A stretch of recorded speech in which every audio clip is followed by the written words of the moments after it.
আসসালামু আলাইকুম, কী অবস্থা সবার? সবাই কেমন আছেন? তো আগেই বলি, প্রবাসীদের জীবন এত সহজ না ভাই, ঠিক আছে? হ, বাহিরে গেলে কামান যায়, কিন্তু কামানের লাইন লাগে। তো লাইন বড় কথা হয়েছে যে আপনি কাজ শিখতে হবে, ঠিক আছে? ভালো কাজ জানলে আপনি ভালো স্যালারি পাইবেন। আর যদি ভালো কাজ না জানেন বা কোনো কাজ যদি জানা না থাকে, তাহলে বাহিরে আসার চিন্তা ভাবনা বাদ দিয়ে দেন। তো দেশেই থাকেন, দেশেই কাজ কাম করেন, ওইটাই ভালো হবে। আর যদি বাহিরে আহার চিন্তা ভাবনা থাকে, তাহলে যে কোনো একটা ভালো কাজ শিখেন, তাহলে বাহিরে আইলে কিছু করতে পারবেন।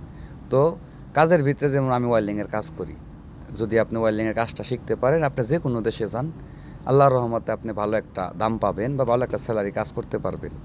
তো এর ভিতরে অনেক ওয়েল্ডিংয়েরও অনেক সিস্টেম আছে, অনেক ওয়েল্ডিং জানতে হয়, যেরকম আর্ক, মিগ, অ্যালুমিনিয়াম, টিক, অনেক ধরনের কাজ আছে।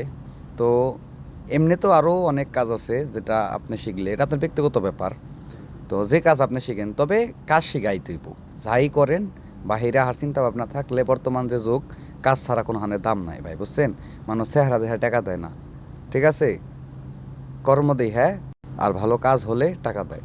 তো মনে করেন যে যে কোনো দেশে যান বা যে কোনো কোম্পানিতে যান, যাওয়ার আগে দেহা দেহা চিন্তা ভাবনা করে যাইয়েন।